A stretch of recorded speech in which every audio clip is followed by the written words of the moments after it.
Good afternoon, our dearest viewers. It's your girl Debbie on MRU TV, though you can follow us on other platforms, that is YouTube and Facebook.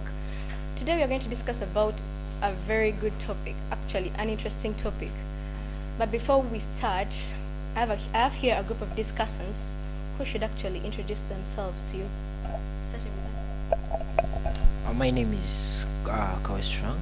Good afternoon to you all. Good afternoon to you all. My name is Carol. Good afternoon to you all. My name is Ratif. Good afternoon to you all. It's Susie. Okay, so today's topic is, what does it mean to be a side dish? Many people have their different opinions of what a side dish is. And in my own opinion, a side dish is a man or a woman who is involved in someone's relationship. Let's say a married guy or a married woman nga ayenda, so that person he or she is cheating with is called a side dish. And you may be asking yourselves, why this topic today? This topic came up as a result of yesterday's incident where women were rioting over an issue that their husbands weren't giving them enough. So is it because they are cheating, or is it some other reason? So let's hear from what our discussants have to say. Starting with Susie. Once again, it's Susie. Good afternoon to you all. Okay, with yesterday's riot of married women rioting about that tebabawa sente za kameza tezimala, ate they think their men are giving the money to the side dishes. Yeah, kati a side dish is that person in the other person in a relationship of two people. They might be married or they are just going to get married. That deep courtship. Yeah, kati for a woman to be a side dish, in most cases it comes from the man. Chiva kumusajja. Most cases. There are some women abayina buside dish. Naye ekyo kitera kusangibwa mu married people motera kusanga those women abayina buside dish obulenzi obuto ate abakulu. But then with men it's usually, as in it's kyabulijjo kale kiringa kyabulijjo for men to have side dishes, wadde mufumbo, or they are in courtship, they are about to get married. Abasajja batera nnyo okubeera ne ba side dishes. Kati abo abakyala kye babadde writing about, what I would say is nti sometimes omusajja ayinza okuba nga jjukira we are from lockdown, twava mu lockdown, omukazi totegedde oba omusajjawo omulimu gwayonooneka oba gwagootaanamu, but then you just want the money ezaaluli oba zeeyongereko because ebintu birinnye. Yes, ebintu birinnye okusinziira nti sabuni alinnye, buta alinnye, buli kimu kirinnye. But then first find out olabe oba omusajjawo akola ki, omulimu gwe guli gutya for you to say he has a side dish gwawa sente. Fine, most men have side dishes, but then abasajja abasinga emirimu gyabwe gyayonooneka, sigamba nti sente bazwa ba side dishes. Abamu balina ba side dishes babalina lwa nsonga sometimes awulira nga mu bufumbo oba alina ekimunyigiriza ate ng'omukyala takiwa nnyo budde oba okitegeera, takiwa nnyo budde kulaba musajja kiki. In some marriages couples babeera nga ba roommates, nti buli omu azukka n'atambula n'agenda eri. I know you see those things in many movies. Omukazi azukka n'agenda eri n'omusajja n'azukka n'agenda eri, babeera nga ba roommates yet they are married. Then buli omu that's how men abengeri gye batandikamu okufuna ba side dishes. But then wetuuka wano wansi ku courtship, like some of you muyinza obayita ba players, nti player ayina obuwala bungi. But then what I've noticed is nti some guys bano abavubuka abamu okubeera ba player, sometimes it comes from the family. You can't tell me nti omulenzi yakulira mu family nga tebafaanaganya maama. No, tugeze fena tuli ba Luganda, yina mama wange nono we noli. And you expect me to expect that man abeere mu bufumbo nga ayina omukazi ogwo? It's very rare. wadde omukazi yafuba nakuza omwana we bulungi. It's very rare, trust me.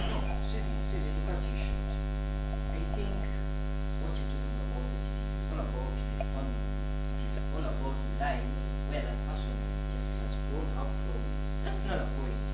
sometimes. Let me tell you the fact. When you grow up in a family where there is such an instance, you can change. And it doesn't mean that if your mom, if your dad ain't the same, that you're also going to do the same. That is not the way things run at a point.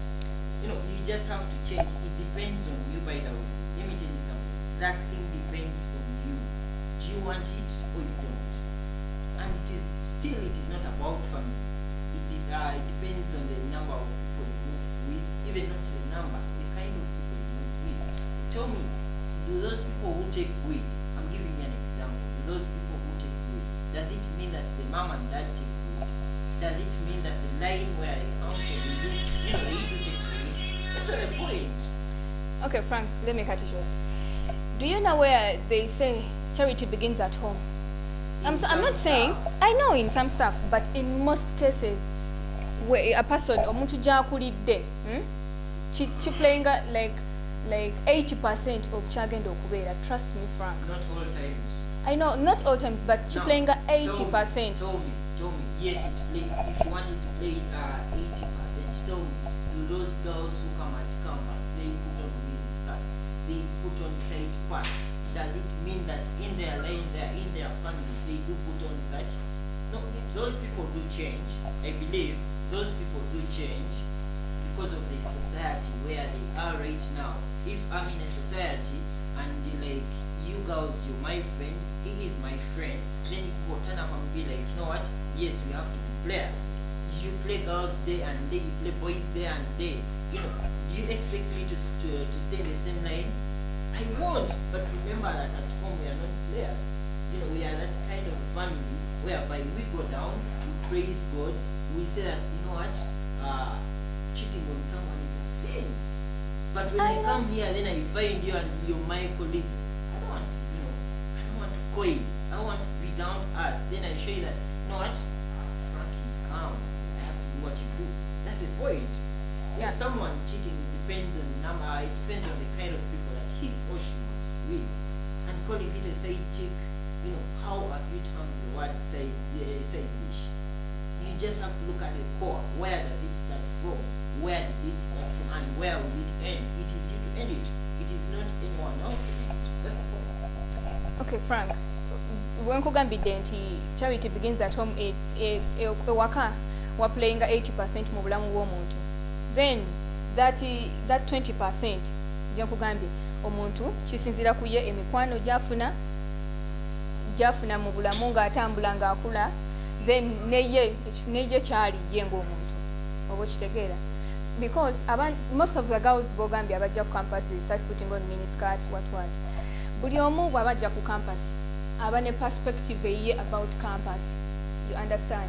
Some people ajja ku campus ng'akimanyi nti ku campus nga bazadde bamugamba, most cases bazadde be oba bakulu be oba ba teachers eyo gye tusomera nga bamugamba ku campus abalenzi bayaaye, teweesiga muntu n'omu ku campus, abasajja balwadde ku campus, ekintu kiba bwe kiti ku campus bwe kiti, kati ye kyajja nakyo mu mutwe in most cases.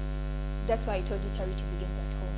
Kyebajja nakyo mu mutwe. So bwatuuka ku campus, it's you okwesalirawo emikwano gy'ofuna kuba oba muntu mukulu n'ebintu by'ogenda okukola ku campus.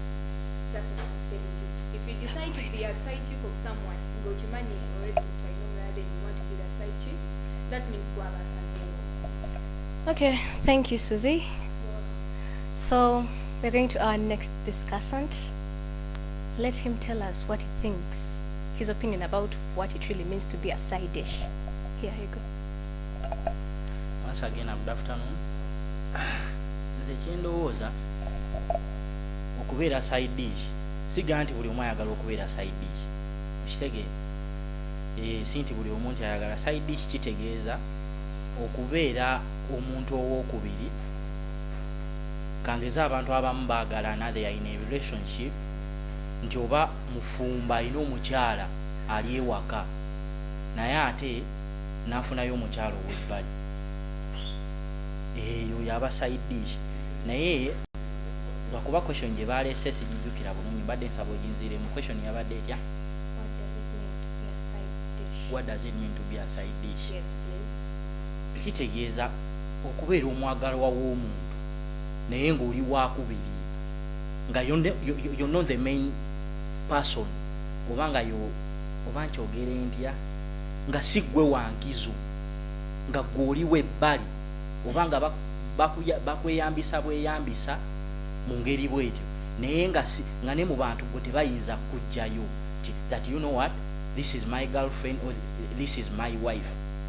Ekitalinga nga boolaba mu basiraamu kubanga bo bw'abeera n'omukyala asooka asobola okufuna owookubiri naye ng'ayise emitendera ate oyo toyinza muyita side dish kubanga shaliya le ey'obusiraamu bwegamba nti ono bw'owulira ng'omukoyo oba olaba nga takyakusanyusa then you have a right to get another person or another wife. Okitegeera mu mateeka naye kati bwe nzijja kweno.com era yaffe tuli bavubuka buli omu kyayagala kyakola. Some of them are just players nga mukulu Frank bwe yayogedde ono naye yayogedde ku charity begins at home. Yeah, that's the fact. Naye ate abantu abamu b'ova ewaka according to the society where you're going to kati kangeze at campus nja kuva ewaka nga taata yaŋŋamba tolina kwambala ncupa olina kwambala ki ziri eri empale zijjento zitugenderamu ku church. Nze nja kutuuka waneno ku campus ndabe Frank ne Eddie nani nga yeesaza encupa ngambe nswala yadde ewaka empisa zikola ki jezinda ye Frank alina akawala akyangoli ngambe nange ndaba nga mbasajja siwera nja kuvimba nange ntandika emizeki egyo n'okwambala encupa kati ekya charity kyo. It's all about yourself. Go kukyuka gwe yeekubiriza noga nti kati njagala kwonooneka n'oyonooneka tisaagala kwonooneka n'otayonooneka kiri ku ggwe okwefuga. Thank you. Welcome. There you go. Good afternoon once again. So about the side dish issue, what I term as a side dish, first of all tutegeere ekintu kino side dish abamu tebamanyi there even side dishes. Kati omuntu ali side dish naawe kenyini at the back of your mind oba okimanyi nti ndi side dish. Most young girls abasinga tebakimanyi nti they are side dishes. Ekyo mukimanyi abasinga they are dating yakugamba I have a boyfriend ninga tamanyi background ya boyfriend we tamanyi oba boyfriend we ayinayo abawala abalala oba boyfriend we mufumbo. Most young girls tebakimanyi. No, that is being reckless. Sorry for interruption, but that is being reckless. No. At this point, no. Let me tell you something. If you're dating someone, do you understand that person you're loving? Or if someone just comes up and is like, you know what, Carol, let's do this. You know what, Carol, I love you. Do you just believe and be like, Now, yes? Frank, let me tell you something. Without knowing at least something. No, let me to tell you think about something. that person? You can never get to know someone in a day, not even a week, not Then- even a month. Because even after some years, you will get to know Gambe, just mind partner wange kinachikola. There are some- After some years. So I can't know someone at that very moment. Yes. Okitegeera? No, there are Sinza some other kumanya things. bikwatako Carol. your family, whether you have a wife or what, kubanga nemikwano jo by that time, mba sigimanyi. Yes, but there are some core things you should know at the very start. You shouldn't be like, you know what? Core this is things it. like No. how? Oliver, Franco's let me then tell on you kwana. something. Hold Oliver. on. Franco's then on kwana. No ngamba, you know what, Carol? I think I love you. Si bwe kiri? Yes. Kakati Frank ngenda tandikirawo nkubuuze. Okay, if I'm inquisitive nja kugamba, Frank, are you sure toyinayo mukazi, you're not married? But because you want something from me, of course ojja kungamba, siri mufumbo. Si bwe kiri? Carol, But that will take me time to get to know the whole truth. This is the mistake that you, my sisters, do at a point. Okitegeera nti Tiff agenda kujja kugambe, Carol, omanyi kiri bwe kiti ne bwe kiti nkwagala. You don't even know who is Tiff, but because you're excited, because you're enchanted. That is what in I'm mind, telling you, know, Frank. You're enchanted. in Sisobola mind, kumanya just be like, Tiff yes. the first day. I can't know Tiff, the entire Tiff on the first day. Not there- even the second day. Not there- even in weeks. There I would ask, Tiff ne wemba mufumbiddwa. There I would ask, what does it take you and how long does it take you to be like, yes? No. Kampuni. In relationship, osobola okujja n'ogamba Frank obyagala. N'ogamba okay. kusooka ne kustudy nga ndaba Frank oyina ssente ota ssente ojja ziiba. Have you asked me nina omusajja? You just love me. Thank you. Omanyi omusajja gwe nina mujasi just love me. Ate ne wemba nga nkubuuziza ebintu obwati sa Frank onjagala mama we yani mubeera wa mama we yani Kyekyo kye mugambye. You can't know someone within a day. Franka. Bwe nkusanga ng'olina obugere Webale nnyo. Okitegera Franka? ekiriwo kiri nti Jeff, we all can't predict each other. Yes. Okitegera? My You brother, can't. let me tell you Frank something. Taylor, atayinza kuba atalinayo muwala mulala. Toyinza kugamba nti ono Era tojja mmanya nti alina obugere bw'embuzi nga tomaze genda naye waka. Yes. kumanya nti Okitegeera? Kati nno okwebaka nange it does not prove that you love me. Okitegeera? Let me tell you something, Suzy, olaba, this is a thing. Eno yensobi gye girls gye bakola, eno yensobi boys gye tukola at a point. Because we are enchanted, because we are in this youthful life, until we just want to enjoy life, we want, everything to be the way we want it, we just be like, yes. Suzy nkugambyeko, you like ovayo, nkugambyeko today, but tomorrow your answer is a yes. Tomorrow, not even tomorrow, by the way, let me say that in a week. Frank. In a week's time, Suzy like, yes. Frank, Okitegeera? let me be like You're this. telling me yes. Ogambye I've said Naye yes tomorrow. tontegedde. Sikutegedde. Of course, Kati I akugamba can't. yes. Frank kankugambe. Right away. Yes, because I want to get to know you better. Omanya. Okitegeera?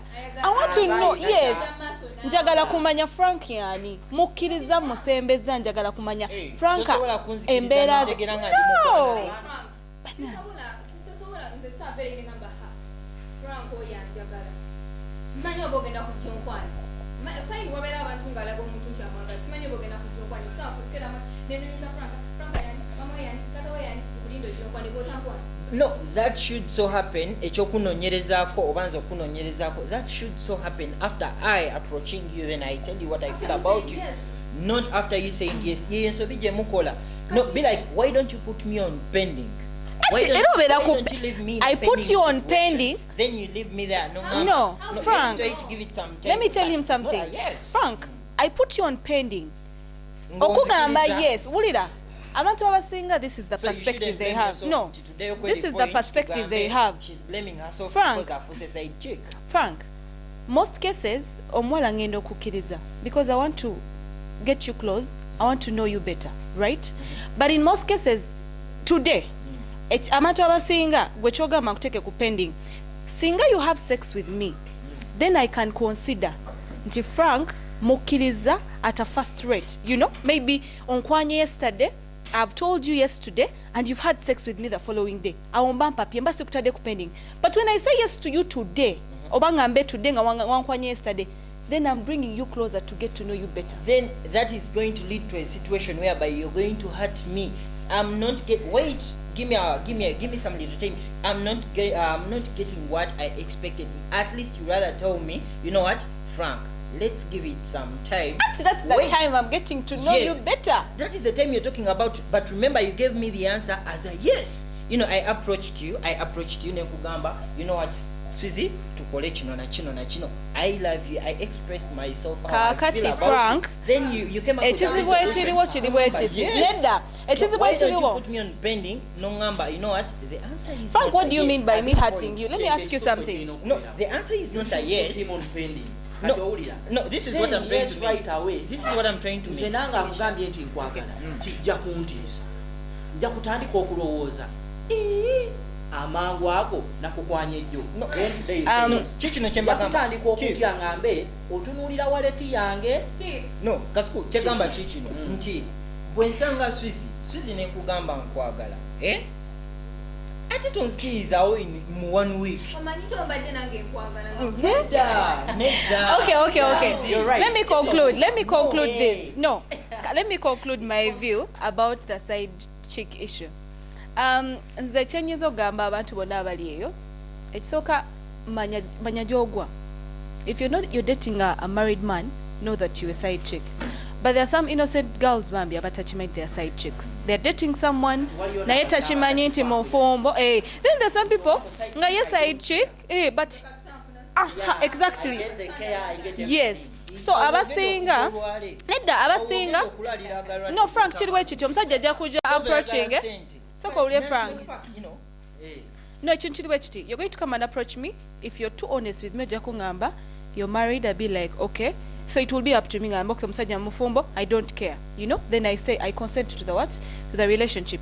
Naye kyenyiza ogamba abakazi mwena abali eyo, make your own money. Mukitegeera, make your money.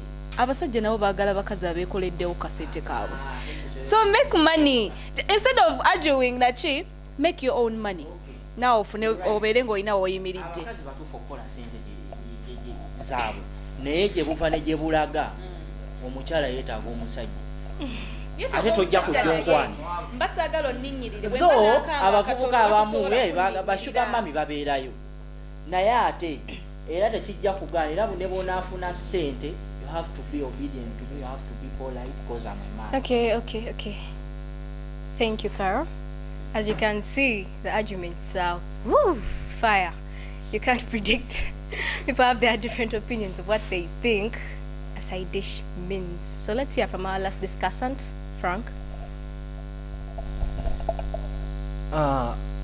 Me to talk about side dish. The word side dish, it is a big thing and it means a lot and it takes a lot, you get, for someone to be a side dish. Kitegeeza kinene ate kiwanvu fe abasinga kye tutalaba. Gwe okubeera side dish kirungi ate kibi, kirimu ebintu bibiri, kirungi ate kibi. Omanyirawo nti oli side dish, reason being nze akwagala nyina byenjagala okuyisaawo, okitegeera. Omanya nti oli side dish kugwe kijaba kirungi because you're getting all you want, you're benefiting from me. Bwekityo bwe kiba naye wekitaba bwekityo ekigambo side dish twandibadde tukiteeka na side netugamba nti tewali side dish, relationship etambulenga bweyina okutambula nti kwalo kye bagamba nti tewali musajja w'omu tewali mukazi w'omu. That is it. But why should it be that way? Why should you call someone a side dish? You know, I won't talk much about side dish, you know, biki nga we bitambula naye tulina okutegeera gwali eyo oba olowooza nti oli side dish, kituufu beera side dish naye oyimiridde otya. For some young girls abakyasoma high school, university, most even primary, osangana ka primary 5 kagamba nze ndi side dish and they are proud of that, you know, they are proud mundi side dish, reason being bafuna bye baagala abamuwa ssente. But that should not be the situation, that should not be the condition for someone to, you know, to be in that situation.